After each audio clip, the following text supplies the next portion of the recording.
जय श्री कृष्ण। कीचक और उसके भाइयों का वध और राजा का सैरंद्री को संदेश। वैशंपायन जी कहते हैं, राजन, इसके बाद भीमसेन रात्रि के समय नृत्यशाला में जाकर छिपकर बैठ गए और इस प्रकार कीचक की प्रतीक्षा करने लगे जैसे सिंह मृग की घात में बैठा रहता है। इस समय पांचाली के साथ समागम होने की आशा से कीचक भी मनमानी तरह से सज धज कर नृत्यशाला में आया। वह संकेत स्थान समझकर नृत्यशाला के भीतर चला गया। उस समय वह भवन सब और अंधकार से व्याप्त था।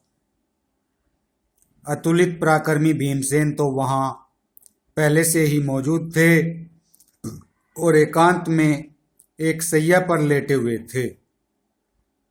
दुर्मति कीचक भी वहीं पहुंच गया और उन्हें हाथ से टटोलने लगा।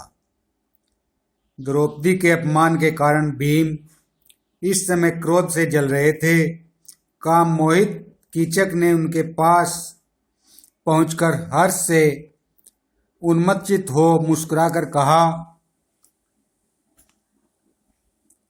मैंने अनेक प्रकार का जो अनंत धन संचित किया है वह सब मैं तुम्हें भेंट करता हूँ, तथा मेरा जो धन रत्नादि से संपन्न सैकड़ों दासियों से सेवित रूप लावण्यमयी रमणीय रत्नों से विभूषित और क्रीड़ा एवं रति की सामग्रियों से सुशोभित भवन है, वह भी तुम्हारे लिए ही निछावर करके मैं तुम्हारे पास आया हूँ। मेरे अंतःपुर की नारियां अकस्मात मेरी प्रशंसा करने लगती है कि आपके समान सुंदर वेशभूषा से सुसज्जित और दर्शनीय कोई दूसरा पुरुष नहीं है। भीमसेन ने कहा, आप दर्शनीय है, यह बड़ी प्रसन्नता की बात है, किंतु आपने ऐसा स्पर्श पहले कभी नहीं किया होगा। ऐसा कहकर महाबाहु भीमसेन सहसा उछलकर खड़े हो गए और उससे हंसकर कहने लगे, रे पापी, तू पर्वत के समान बड़े डील डोल वाला है, किंतु सिंह के समान विशाल गजराज को घसीटता है। उसी प्रकार आज मैं तुझे पृथ्वी पर मसलूंगा और तेरी बहन यह सब देखेगी। इस प्रकार जब तू मर जाएगा तो सैरंद्री बेखटके विचरेगी तथा उसके पति भी आनंद से अपने दिन बितावेंगे। तब महाबली भीम ने उसके पुष्प गुंफित केस पकड़ लिए। कीचक भी बड़ा बलवान था। उसने अपने केस छुड़ा लिए और बड़ी फुर्ती से दोनों हाथों से भीमसेन को पकड़ लिया। फिर उन क्रोधित पुरुष सिंहों में परस्पर बाहु युद्ध होने लगा। दोनों ही बड़े वीर थे। उनकी भुजाओं की रगड़ से बांस फटने की कड़क के समान बड़ा भारी शब्द होने लगा। फिर जिस प्रकार प्रचंड आंधी वृक्ष को झंझोड़ डालती है, उसी प्रकार भीमसेन कीचक को धक्के देकर सारी नृत्यशाला में घुमाने लगे। महाबली कीचक ने भी अपने घुटनों की चोट से भीमसेन को भूमि पर गिरा दिया। तब भीमसेन दंडपानी यमराज के समान बड़े वेग से उछलकर खड़े हो गए। भीम और कीचक दोनों ही बड़े बलवान थे। इस समय स्पर्धा के कारण वे और भी उन्मत्त हो गए तथा आधी रात के समय उस निर्जन नाट्यशाला में एक दूसरे को रगड़ने लगे। वे क्रोध में भरकर भीषण गर्जना कर रहे थे। इससे वह भवन बार बार गूंज उठता था। अंत में भीमसेन ने क्रोध में भरकर उसके बाल पकड़ लिए और उसे थका देखकर इस प्रकार अपनी भुजाओं में कस लिया जैसे रस्सी से पशु को बांध देते हैं। अब कीचक फूटे हुए नगारे के समान जोर जोर से डकराने और उनकी भुजाओं से छूटने के लिए चटपटाने लगा। किंतु भीमसेन ने उसे कई बार पृथ्वी पर घुमाकर उसका गला पकड़ लिया और कृष्णा के कोप को शांत करने के लिए उसे घोंटने लगे। इस प्रकार जब उसके सब अंग चकनाचूर हो गए, आंखों की पुतलियां बाहर निकल आई, तो उन्होंने उसकी पीठ पर अपने दोनों घुटने टेक दिए और उसे अपनी भुजाओं से मरोड़कर पशु की मौत मार डाला। कीचक को मारकर भीमसेन ने उसके हाथ, पैर, सिर और गर्दन आदि अंगों को पिंड के भीतर ही घुसा दिया। इस प्रकार उसके सब अंगों को तोड़ मरोड़ कर उसे मांस का लोंदा बना दिया और द्रौपदी को दिखाकर कहा, पांचाली जरा यहाँ आकर देखो तो इस कान के कीड़े की क्या गति बनाई है। ऐसा कहकर उन्होंने दुरात्मा कीचक के पिंड को पैरों से ठुकराया और द्रौपदी से कहा, बीरू, जो कोई तुम्हारे ऊपर कुदृष्टि डालेगा वह मारा जाएगा और उसकी यही गति होगी। इस प्रकार कृष्णा की प्रसन्नता के लिए उन्होंने यह दुष्कर कर्म किया। फिर जब उनका क्रोध ठंडा पड़ गया तो वे द्रौपदी से पूछकर पाकशाला में चले गए। कीचक का वध कराकर द्रौपदी बड़ी प्रसन्न हुई, उसका सारा संताप शांत हो गया। फिर उसने नृत्यशाला की रखवाली करने वालों से कहा, देखो वह कीचक पड़ा हुआ है, मेरे पति गंधर्वों ने उसकी यह गति की है, तुम लोग वहां जाकर देखो तो सही।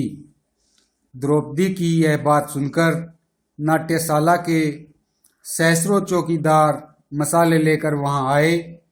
फिर उन्होंने उसे खून से लथपथ और प्राणहीन अवस्था में पृथ्वी पर पड़े देखा।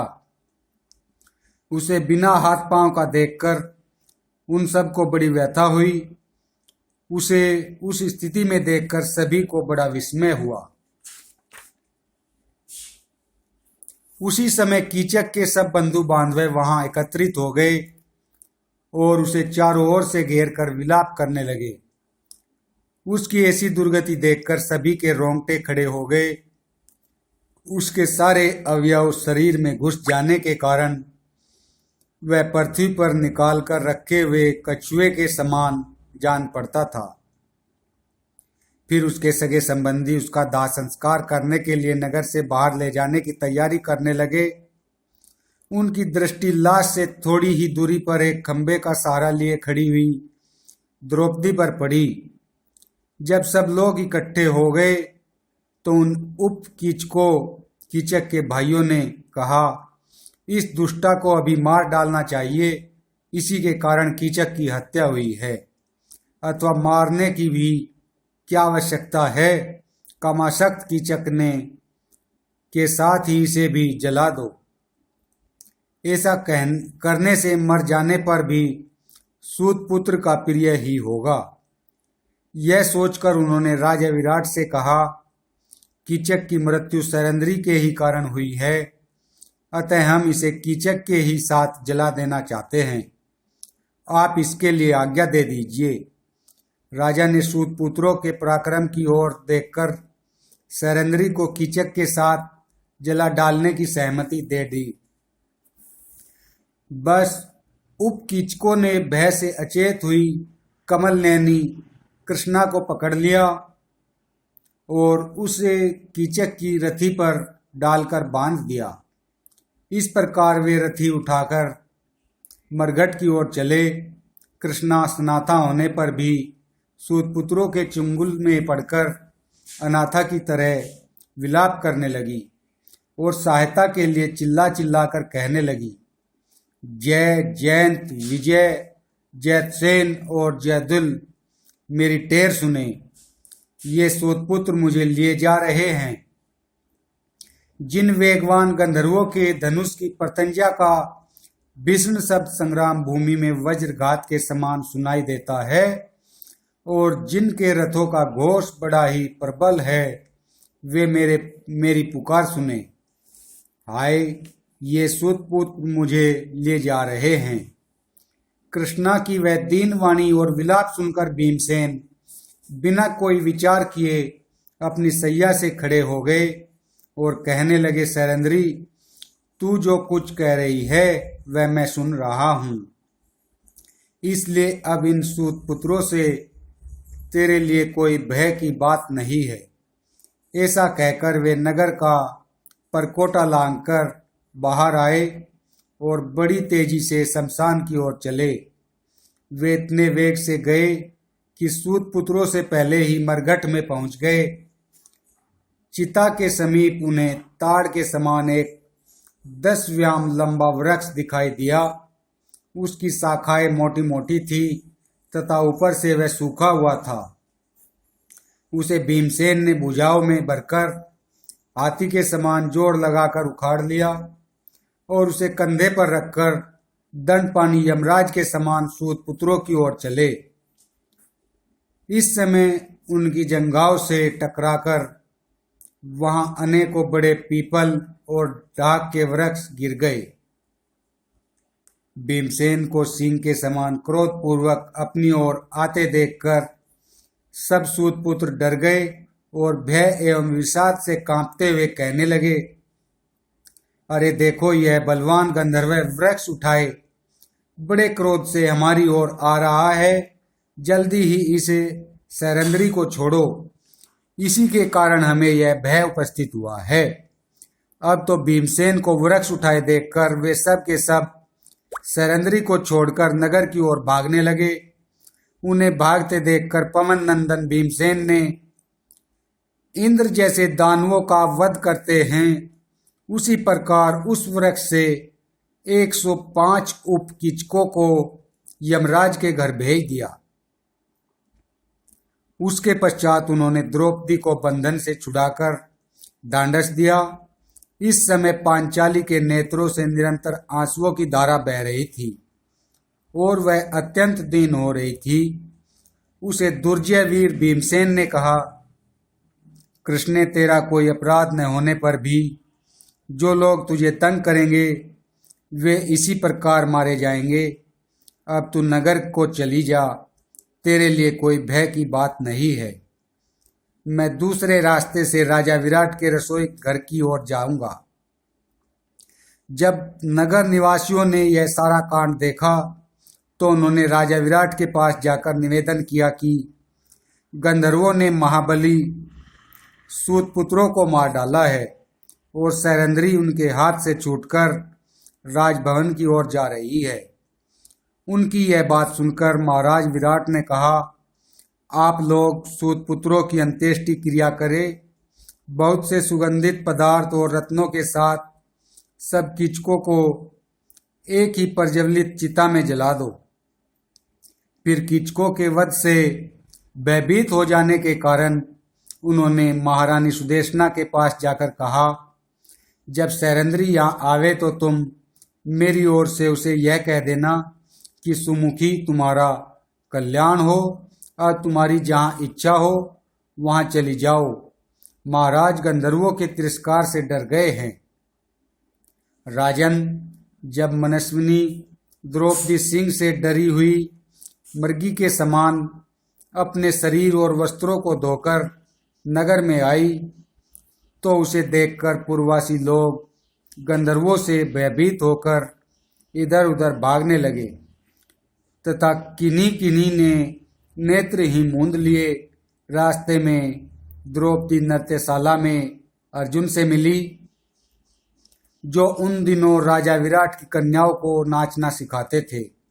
उन्होंने कहा, सैरंद्री, तू उन पापियों के हाथ से कैसे छूटी और वे कैसे मारे गए? मैं सब बातें तेरे मुख से ज्यों की त्यों सुनना चाहती हूँ। सैरंद्री ने कहा, ब्रनले, अब तुम्हें सैरंद्री से क्या काम है, क्योंकि तुम तो मौज में इन कन्याओं के अंतःपुर में रहती हो। आजकल सैरंद्री पर जो जो दुख पड़ रहे हैं उनसे तुम्हें क्या मतलब है? जो जो दुख पड़ रहे हैं उनसे तुम्हें क्या मतलब है? इसी से मेरी हंसी करने के लिए तुम इस प्रकार पूछ रही हो। बरनला ने कहा, कल्याणी, इस नपुंसक योनि में पढ़कर बननला भी जो महान दुख पा रही है उसे क्या तू नहीं समझती? मैं तेरे साथ रही हूँ, और तू भी हम सब के साथ रहती रही है। भला तेरे ऊपर दुख पड़ने पर किसको दुख न होगा। इसके पश्चात कन्याओं के साथ ही द्रौपदी राजभवन में गई और रानी सुदेशना के पास जाकर खड़ी हो गई। तब सुदेशना ने राजा विराट के कथनानुसार उससे कहा, भद्रे, महाराज को गंधर्वों से तिरस्कृत होने का भय है। तू भी तरुणी है और संसार में तेरे समान कोई रूपवती दिखाई नहीं देती। पुरुषों को विषय तो स्वभाव से ही प्रिय होता है और तेरे गंधर्व बड़े क्रोधी है। अतः जहाँ तेरी इच्छा हो वहाँ चली जा। शैलेंद्री ने कहा, महारानी जी, 13 दिन के लिए महाराज मुझे और क्षमा करे। इसके पश्चात गंधर्व गण मुझे स्वयं ही ले जाएंगे और आपका भी हित करेंगे। उनके द्वारा महाराज और उनके बंधु बांधवों का भी अवश्य ही बड़ा हित होगा। जय श्री कृष्णा।